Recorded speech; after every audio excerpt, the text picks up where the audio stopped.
Welcome to the Rebel Rebel. I'm your host, Michael Dargy. In this episode, I am excited to introduce you to Shane Wenzel of the Shane Homes Group of Companies here in Calgary, Alberta.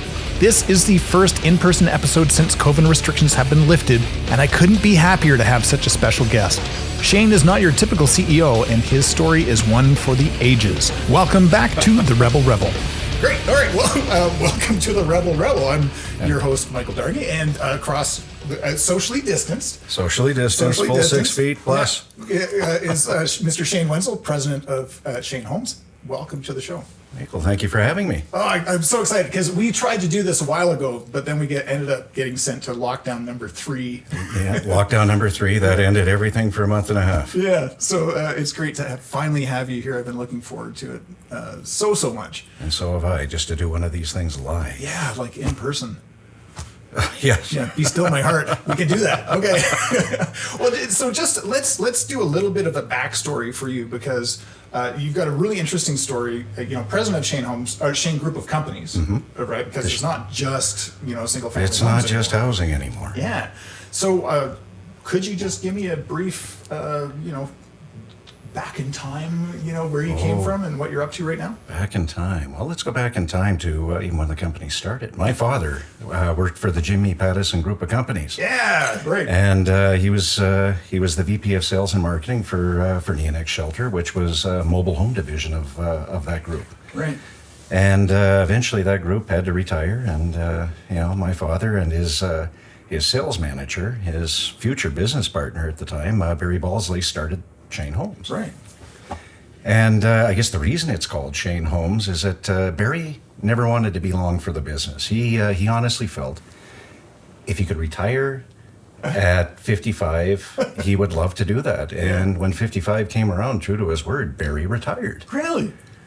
So knowing that, that's why the company ended up being named after me. That's nice. Now, as a 7-year-old kid, what are you going to tell your father when he says, hey, we're going to start this housing company, and we want to name it after you?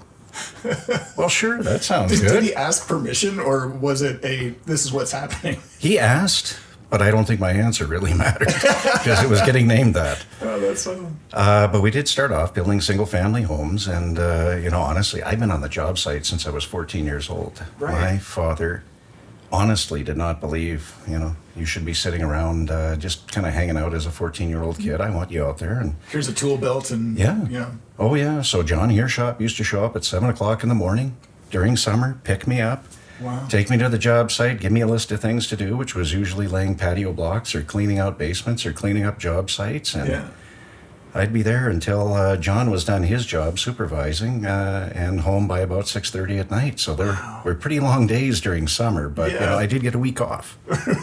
Was it? Now I know that back in the day, Alberta had some pretty crazy building. You couldn't build on Sundays or something. There was we've had some crazy, what do they call building rules? Oh, different codes, sound issues. You couldn't do this, couldn't do that, but didn't matter. We did it anyways. Yeah, because that was Alberta. It was the wild, wild west. Amazing. But it was fun. I got to learn a lot along the way, and you do retain a lot of that information. But honestly, I think my mother is still disappointed I didn't pursue a different career. Really? Yes. Oh, okay. So, but wasn't Edith the very first customer of Shane Homes? Oh, she was. Yeah. She took pity on the boys 6 months into it. That they hadn't made their first sale, so she said, geez, fine, you guys, build me a duplex revenue property that I can rent out to people, and there's your first customer. And that was the first home we ever built. Wow. And so why would you say that she's disappointed? She's disappointed because I was always good at comic book art. What? Yes.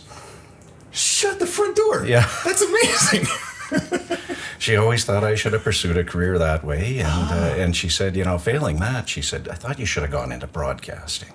Well, you do have the voice for it. Apparently. Yeah, so like Silky Smooth. Silky late Smooth. Night with Shane Wenzel. That's right, the midnight voice. But she, she wanted me to pursue something like that, and I said, well, no, I got an opportunity to go into the housing side of things. Yeah. It'd be kind of fun because I get to play around with the marketing side of it. Right, so you can do some design and... Yeah, so you could fool around with, a lot of the ad work that was going on at the time. Did you do some of the copywriting? Oh, I did a lot of the copywriting, and actually it's how I learned one of my very first most important lessons we used to just run these little classified ads in the Calgary Herald at the time. Yeah. And my father wasn't available the one day for me to bounce some of this copy off him. And I phoned around, couldn't find him. Finally, deadline came. I missed getting that copy out. Next morning he came in, and I let him have it. Right. You know, I thought he needed to be there for me, and finally he got me calmed down. He sat me down, and he said, "Look, I don't always make all the right decisions, but at least I make a decision." He said, "Whether the copy was wrong or not, we could have dealt with that out in the show home, but you failed to get the copy out, so we likely lost potential customers." Wow. So That's it was huge. a hard lesson to learn, but he admitted, "I don't expect you to be perfect. I know you're going to make mistakes, but just make the decision and make the mistake." Wow, that's awesome. Yeah, so I mean, that was a fun lesson to learn. Maybe not at the time, but I still look back on that fondly and think that was kind of cool. And you know, I've had to apply that in the way I manage people and how I manage the company. Interesting. So if we could fast forward now to Yeah. like today, what's the most recent lesson that you've learned? They say you can't teach an old dog new tricks, and I'm not calling you old, but I am saying that, you know, when we get further along, we learn things maybe less and less, but perhaps that's not true. No, that's absolutely not true. I learn something new every day. Because you can't know it all. Yeah. And I have some great people on my management team that teach me something new. I'd say every day. Wow.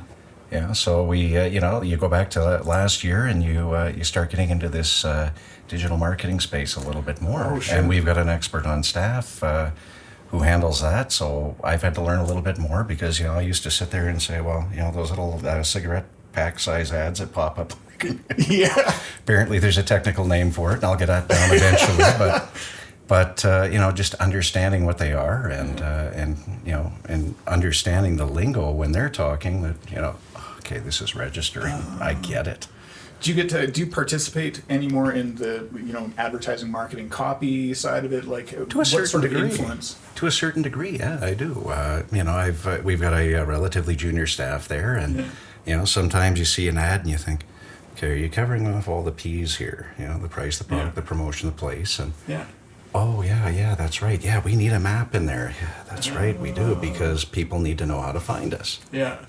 Yeah. Oh my God. What's it like managing a group of companies as opposed to a single entity? It's challenging at times. Yeah. Because you're expected to be up here and really kind of oversee how the operations run together, not necessarily getting involved in the day-to-day all the time. Right. So it's providing a vision for the future. Yeah. And that's always a big challenge. Where do we go to next? Again, you go back a year ago, and we entered the great unknown. Yeah. What do you do? How do you do that? We weren't prepared to work remotely. Right. But we had a great team over there, and IT scrambled, and we managed to get laptops. We managed to get people set up at home. We had to understand more about internet speed in people's houses, right, and yeah. the qualifications for what they have at home versus what we need them to have at home. And, Crazy. yeah, so we had to scramble pretty quick, but we came out of it okay. Yeah. Well, I was going to say, today you navigated these waters. Obviously, there's some show home issues, I'm sure, that must have been a challenge. Oh yeah. To navigate. Do you see yourself on the other side of this thing now? We definitely do, but we have a more clear direction as to where to go. Okay. Because again, people, go back a year. People are scared. Yeah. It's the great unknown, and we rely on a lot of foot traffic at show homes. Yeah, of course. Even though we have a website, and we had a number of virtual tours in place, it was really, how does this all now fit together? Yeah. We had a bit of an idea what it would look like 2, maybe 4 years out, Right. but not in 2 months. Yeah. Yeah. Oh. Okay. So, what do you think the challenge is in the next year for your type of business? It's bringing that all together. It's digitizing the process more. So, in a way, you need to either update your salespeople or really train a new kind of generation of salespeople to work with customers online. Oh. Because it should be as convenient as just putting together a deal, sitting on your couch, and I guess, right? and planning it. So basically, build and price your new home. But people, I would assume, still would want to walk in and see the place and get a feel for it, right? Most do. Yeah. Most do. Some don't. Huh. because our experience over the last 15 months was there are a couple of people who actually completed the entire purchase just by having a Zoom call with our salesperson and us sending the information electronically. Wow. You have a customer experience management person. Yes. And I'm sorry, I can't recall her name. Liz Lipton. Liz Lipton. Yeah. And that's pretty rare for home builders, I would think, to like look after your customers, which sounds weird, but it's in my experience, that's not a common role. No, but it's it's one of those things that came out of COVID. It's reimagining the role. Yeah. As customers look for an enhanced experience, a personalized experience buying their home, you need somebody who understands that a heck of a lot better. And Liz fit the bill for someone who wasn't necessarily a service manager, but somebody who was in tune with what the experience should be, how to diffuse angry customers, but help us build a new process around that outside of the realm of customer service. So cool. Yeah. I love this idea of innovating out of adversity. I think that's the sign of a really I think an interesting company, somebody that can actually see the future and build a role to support that possible future. And that's the role of myself as the president is, how do you envision this? How is this all going to come together for the future, not only for single family housing, but multifamily, for land? You seem like a pretty confident guy, but did you have sleepless nights where you're scared shitless about what it might be? Absolutely. Where do you think all this white came from? I think I was... I was a brunette. It was only it was started. brunette and maybe a little bit of gray, but that certainly grew over the past year. Oh, that's awesome. Well, that's some of the challenges that you face, and I have sleepless nights. Even my partner Matt can attest to the fact he's like, "What is he doing up? It's 3 a.m. and he's downstairs figuring stuff out. It's like mind went on. I can't shut it off, so I might as well just go with it. Get her done. Yeah. Oh, that's cool. Very cool. I need to dig back into your earlier comment about being a cartoonist. Yes, for sure. Do you still draw? I have the board at home and I draw, on occasion. I mean, again, we had 15 months of being locked down, so my life, is typically composed of, being out 3 or 4 nights of the week. Right, yeah. Well, when you're not out, what do you do? Yeah. So you go back to some of the old hobbies. So I got online and I collected a few more comics. I got a little bit up to date, Yeah. But then you get on the board and you do a little bit of drawing too. Yeah, and how was that like coming back? I'm out of practice. Yeah, I'm really out of practice. And one of the reasons why I'm fascinated by this is I was accepted into Sheraton School of Animation really? way back in the day, but I decided not to go. Because, when I was a kid, I was just like, I don't want to draw like everybody else. I don't want to draw Mickey Mouse forever. No. And I regret that. But, as it goes, I've, got this iPad Pro that I've got Procreate on. And and I'm starting to figure out how to illustrate them digitally and stuff. So I'm curious about that process for you. I have the board in my office, and you have to tape a sheet up there eventually, or occasionally, and that's awesome. Start scribbling away. And what does retirement look like for you? I have no idea. I have one of the worst examples to go from. I have 2 parents who are entrepreneurial, but they're also workaholics. Right. My father's 78. He still comes into the office, although, his role is CEO and he calls himself CVO as well, which he calls Chief Visionary Officer. I call it Chief Vacation Officer. Hear that, Cal? He's still involved in the business quite a bit, So him. he's there as a great figurehead. But he's looking into other things too. Yeah. So we kind of leave Cal on the investment side because that's what he's good at. Interesting. And Edith, my mother, who was 80 years old, forgive me now, Mom. She's still involved in her numerous boards. She's on Theatre Calgary and a few of the others out there. She still does market research for the company. Oh, good. But in her later life, she's now become a political activist. Really? She's always been involved in politics, being a good old Saskatchewan girl, but now she's more vocal about it. Oh, but fun. They both refuse to stop working. They like my father said, he says, "What the hell would we do?" Right. I can only golf so much. Your mother, he says, if she doesn't go to work every day, he says she'll probably die. Yeah. So they both just continue on doing what they're doing, and they likely will until, they can't anymore. Oh, that's so good. So how do I retire knowing that? Yeah. Well, maybe it's a shift, hey? Like that's It might be a shift, and I probably wouldn't go as long as they would, but I'm prepared to admit that at some point I have to step aside. Yeah. Because you can only stay fresh in a role for so long. I was going to say, you might need to bring in young blood for the role of president as that. They're already there. Yeah. Oh, interesting. They're already there in anticipation of that. Oh, fine. I've been doing this role for 10 years, and at some point, I'm just not going to want to change with the way things are moving. So that's good to recognize that. Yeah. How much introspection have you done over the last 10 years? Lots. Yeah. Lots. I think one of the best experiences I ever had was getting involved with Tech Canada.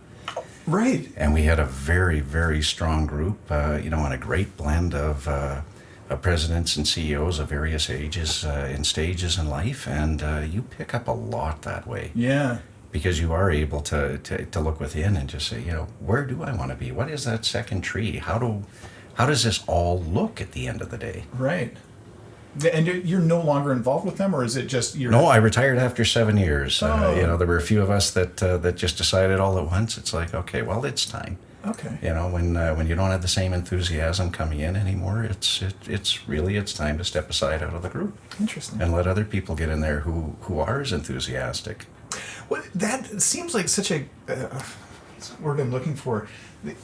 A non-egocentric mantra. Yes. Right? Where, one thing that I picked up from the limited time that we've chatted is you don't have an ego that's kind of, I guess, expected or maybe worried about.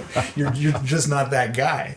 So is that something that comes from growing up the way that you did? It comes from growing up the way I did. It comes from, again, being involved with tech and being around different people that way. But...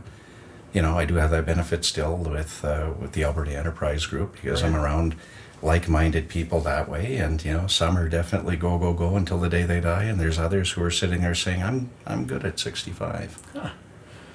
So, talk to me about the group of companies. Mm-hmm. So, what are the arms currently? Well, we have the single-family division where it all started. So, that's everything from single-family front drive, laned product, semi-detached or duplex, I think as most people will find it, street towns. Right. And that's what that division covers. And the multifamily side, you'll have condominiums where you've got 4 and 5 story structures. You've got townhome projects. Yeah. Or you might have a blend of the two. Yeah. Or you might have even buildings with street level business. Right. And then communities is land development and land management. Wow. Do you land bank? Oh, of course. Yeah. Nowadays you have to. When you look at it, Calgary's growing up. Yeah. And they've grown up relatively quickly. There aren't many just pure home builders of our size anymore. They're a group of companies for everybody, and all of our competitors are built that way as well. Would you do, we've got the Edward next door, which is, elderly living. Yeah. Is that a world that you would get into, or is that part of your multifamily product? It's a part of the multifamily product, and we are looking at doing that right now because, I think if anything, what it's shown us over the last 15 months is that, there's a problem there. There's a gap that needs to be fixed and quick. Yeah. Oh, 100%. So retirement or aging in place or even that transitional type of product is important that we all get together. And what I didn't realize in getting together with all these discussions is that a lot of those policies provincially haven't been changed in 25 years. Really? Yeah, so there is a big gap there that has to be fixed. Oh. Because if we have to go through this again, we don't want our most vulnerable, in trouble the way they were this past time. Hell yeah. Oh my God. Okay, what about Shane Vacation Properties? Well, some people joke with me because I love Montana so much that we should just go down there and start building them. Yeah. That would be a little bit harder. Yeah. Yeah. Right. Operating in the United States is a different breed altogether, but it's not out of the question. Okay. Well, if you go to Maui, let me know. Maui. I'll be your first guy buying in Maui. Yeah, if I do a division out there, Matt will never come home. He'll just live on the islands all the time. Yeah, perfect. What are 5 things that you wish the world knew? Oh. That's a good question. I get a kick out of it because people sit there and say, "What's your favorite movie?" And I sit there and say, "The Blues Brothers." Why the Blues Brothers? I said, because that was one of the first movies that I watched when I was younger, and I just got a kick out of it, and I still watch it every year. I enjoy Christmas, and I think that comes a lot from my parents, my upbringing. My father is a Christmas fanatic. Oh, really? The kids, we all have to show up at his house, prior to Christmas, about 5 weeks out, and it takes him 2 weekends to put everything up. Oh my God. Good for him. Yeah. So I mean, I've always enjoyed Christmas, even though I'm not a fan of the snow. Yeah, that's fair. But you talk about introspection, and I love to travel. And it's great when you've got a partner who loves to do the same thing. So my parents always look at me funny, but I took my first 4-week vacation here about 3 years ago. Yeah. And I was nervous, but I never looked back. Wow. That was one of the most fun things that I ever did. Where did you two go? South Africa. What? Yeah. My partner Matt was born in South Africa. So cool. And his parents left when he was brought him here when he was 3 years old. Yeah. And he had never been back since. Oh my God. So if you're going to fly to the other end of the planet, well, you got to go for 4 weeks because it takes, between airports and flying, it takes you about 28, 29 hours to get there. Man, I got a friend of mine that grew up in South Africa, and I just finished watching Long Way Down, which is Ewan McGregor and Charlie Borman's ride to the tip of South Africa. So I'm totally in tune with South Africa right now. That's pretty wild. That is a totally different world. And I mean, I think if anybody can, they should go just to experience a different view on life. Right. And I think that's something that maybe is missing in a lot of culture that we see Canadian-wise. Is most people don't realize that Canada is a bit of an island. It's not like everywhere else. And the more you can travel and experience other people and other cultures, the better you are. I mean, just anything getting outside of North America. I mean, you can go across the border to the United States, but I mean, that I always call that Canada on drugs. So, so I mean, if you can get across the border into Mexico or get over to Europe especially, because I love London. Oh yeah, I've never been. Haven't you? I've been to Gatwick once on my way to Rome, and we did Rome to Venice. Yes, which was amazing. A completely, surreal adventure. Because that was my first time off of continental. Really? North America. Yeah, that was 20 years ago, something like that. Well, unless something's changed, WestJet has a direct flight. Crazy. Well, my partner Jen and I have decided that we're going to spend at least a month in a different country twice a year. Perfect. So we're going to Greece in May. And that'll be awesome. Yeah, so I think it's Crete is where we're going to go. Yeah. Go live in Crete for a month, and then the plan is to go to Bali for a month, 6 months after that. Oh, look at this. Yeah. So it's bouncing around. Yeah. See what 15 months will do for you. Let's start thinking now. Yeah, absolutely. Okay, so you've got 2 more things that the world needs to know. Oh, I love to golf.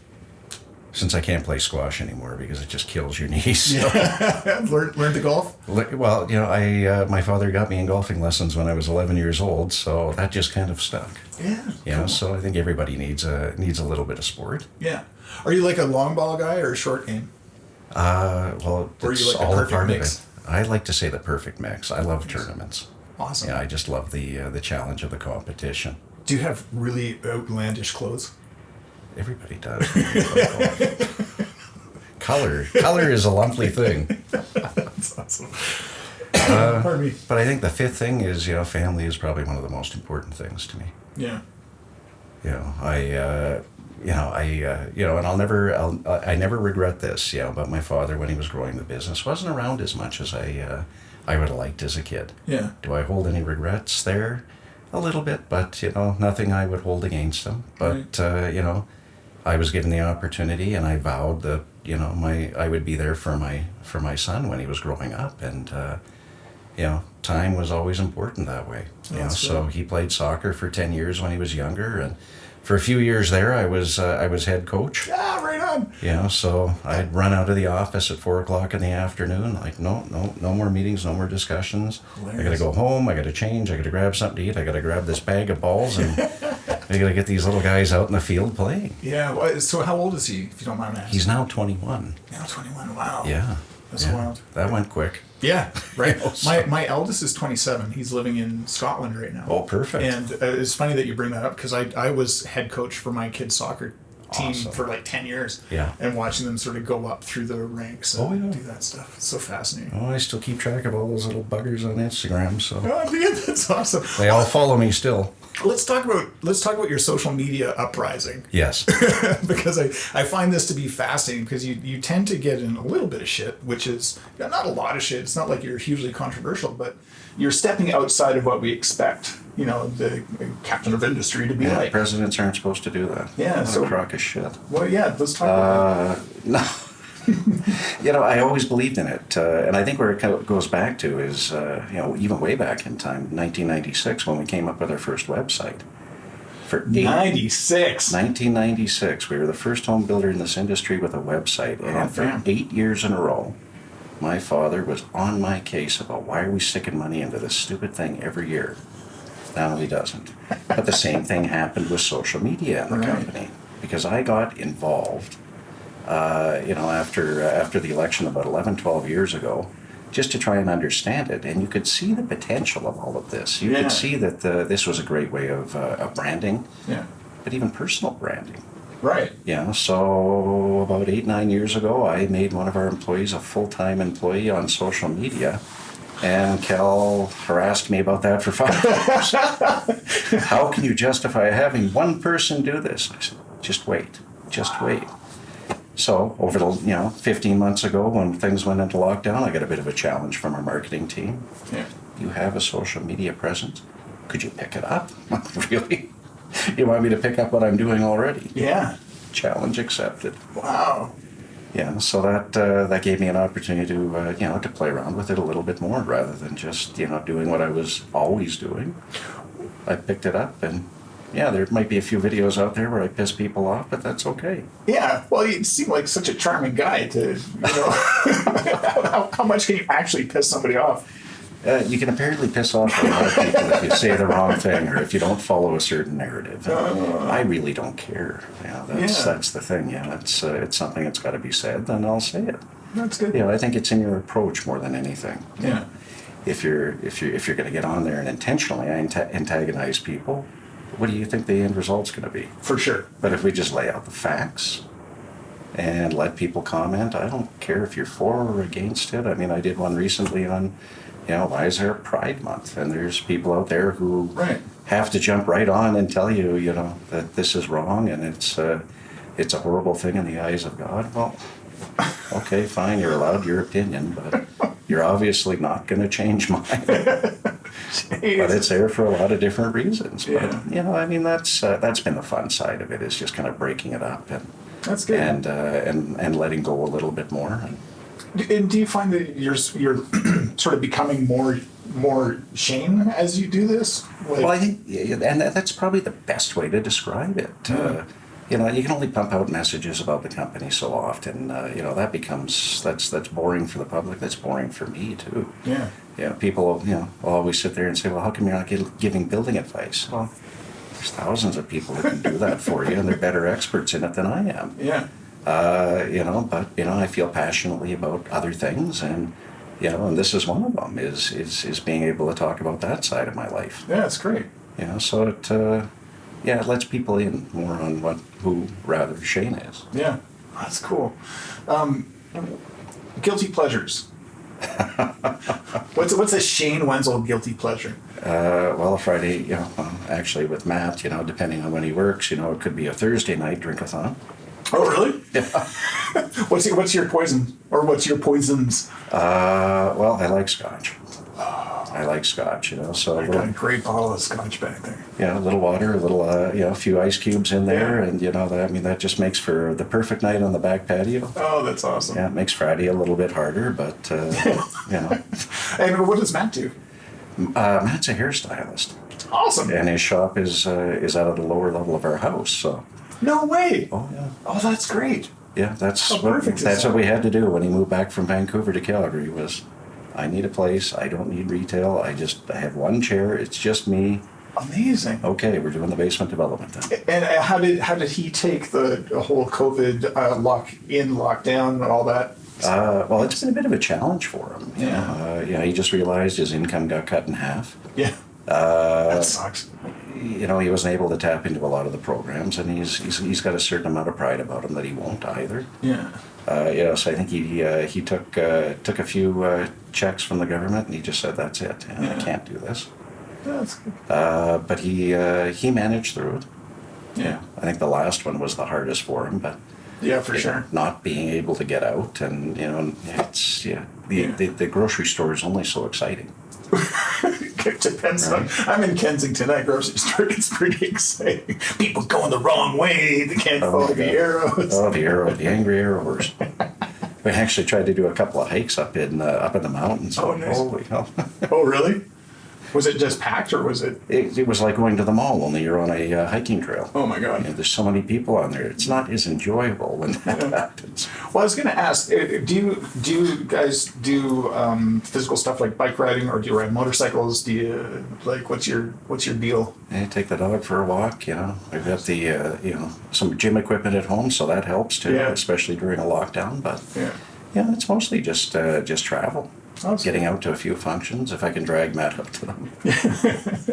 Awesome. Is he socially advanced? Advanced. That's a weird expression. Is he socially awkward, or is he? No, I wouldn't say he's socially awkward. I mean, he's a chatty type, but he just doesn't want to go everywhere with me. Yeah, because it's not as fun. He says if you're going out to a business thing, he's like, I think I'll stay home. Yeah, fair. Because I know what you're going to be like. He says you're going to be around the room, and people are going to be hunting you down. So, of course. Are you an extrovert? I don't even know what I qualify as anymore. Okay. All I know is that, I'm fine in a crowd, but I do need that shutdown time. Yeah. And that's where our little cabin in Montana comes in. We would go there every 2 months for 3, 4, 5 days, and spend some good time down there during the summer. Great. But I needed to shut down. Yeah. Is it off the grid kind of stuff, or do you have? Well, as off the grid as you can possibly get. My father bugged me about, why didn't you build in Whitefish? A bunch of people there. I said, that's exactly why I didn't build there. So we're on Lake Koocanusa. Okay. About 6 minutes down the road from the town of Eureka, population 1,365. Man, that sounds like a saloon town. Yeah, it is definitely a saloon town. You just walk in. Oh yeah, hey, they can carry their guns there, so. Yeah, amazing. But I mean, it's quiet enough. We're in this tight-knit little neighborhood where there's maybe a couple hundred little cabins. Oh, great. And that's it. Yeah. Do you have a boat or a canoe or? Oh, we got a boat. We got it. Matt's got his Sea-Doo. Oh, fun. We got our quad, in case we want to go bombing around the trails there. But just to get away from everything. Yeah, that's great. Yeah. Are you a big reader at all? I get that part from my mother. She is the consummate reader. She's got books all over the place, and she writes reports while she's reading. Are you serious? Oh yeah. Oh, Edith. She's always been that way with reading, and I did pick up a little bit from it. But. And are you like a nonfiction or fiction guy? More fiction. Okay. Yeah. And do you have a favorite author? Not really, no. But what's been interesting over the past year is just getting recommendations from people as to what to read. Oh yeah. That's awesome. And have you read anything that sort of stands out? Well, there's been a few books out there. I mean, I really enjoyed the Gary V's book on crushing it. Oh, okay. I like those kind of short little success stories. Yeah, right on. Yeah, and it really kind of gets the brain moving and and opens your eyes up to what other possibilities are out there. Amazing. Yeah. One of the things I just love about this show, the show is about rebels, and you certainly qualify, like across the board. Thank God. Yeah, I know you're worried. But this part of the show is about, what advice you'd give to these people I call rebels in waiting, or people that are, maybe stepping into their own or about to sort of figure it out. And, what does Shane Wenzel know now that he could share with, these rebels in waiting that might, inspire them to take that step or push it further? Well, a couple of things. I've always thought, don't wait for it to happen. Just go ahead and do it. Nice. I certainly know a few friends or a few people out there who have just kind of sat on the sidelines and said, well, I should. It's like, would you just do it? Yeah. at least do it and fail at it. I mean, that's part of the fun of learning. Right. But even on that point, I've always said, and I say this one to my son especially, is earn it, don't expect it. Nice. And I had to learn that at a young age, because just because I had the name, I wasn't going to get the presidency of the company. Right. Yeah, you had to put it in. I had to put in the effort. My father had to make sure that I was capable of doing this.